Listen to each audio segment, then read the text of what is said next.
ઓળખીએ છીએ આપણે એકબીજાને? ઓળખાણનું શું છે? એ તો આવી રીતે જ બને. આપણે આપણી ઓળખાણ ફ્રેન્ડશિપથી શરૂ કરીએ. મેરેજ માટે નથી પૂછી રહ્યો તો આટલું વિચારે છે.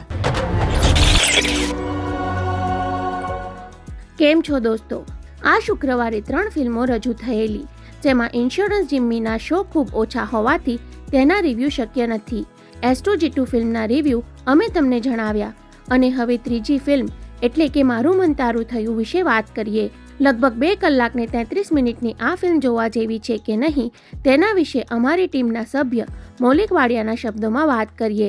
આમ તો આ ફિલ્મની સ્ટોરી શું હશે તે ટ્રેલર જોઈને જ ખ્યાલ આવી જાય છે, એટલે સ્ટોરીમાં નવીનતા બિલકુલ નથી. છતાં ટૂંકમાં વાત કરીએ તો એક લગ્ન પ્રસંગમાં વેદિકા અને ઓમની મુલાકાત થાય છે. ઓમ આ પ્રસંગની ફોટોગ્રાફી કરવા આવ્યો હોય છે, પરંતુ વેદિકાને જોતા જ તેના પ્રેમમાં પડી જાય છે. વેદિકા બધી રીતે મોડર્ન છોકરી હોવા છતાં અરેન્જ મેરેજ કરવાનું નક્કી કરે છે. ફિલ્મના અંતે ઓમનો એકતરફી પ્રેમ વેદિકા સમજી શકશે ખરા? આ સવાલનો જવાબ જાણવા તમારે આ ફિલ્મ જોવી જોઈએ. ફિલ્મના પ્લસ માઇનસ પોઈન્ટની વાત કરીએ તો ફિલ્મનું કાસ્ટિંગ ખૂબ સારું થયું છે. હિના જયકિશન પોતાના પાત્રમાં ખૂબ પરફેક્ટ લાગે છે, છતાં તેનું પાત્ર લખવામાં થોડી કચાશ તો જરૂર રહી ગઈ છે.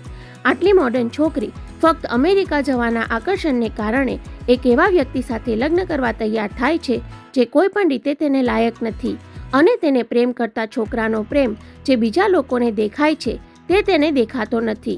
એ થોડું વિચિત્ર જરૂર લાગે. ફિલ્મની સ્ટોરીમાં લોજિકનો ઘણી જગ્યાએ અભાવ જોવા મળે છે, છતાં સ્વપ્નપદીના જે વચનોની વાત છે તે સારી રીતે દર્શાવવામાં આવી છે. ઓમના મિત્રના પાત્રમાં મુકેશ રાવ પોતાની આગવી છાપ ઊભી કરવામાં સફળ થાય છે.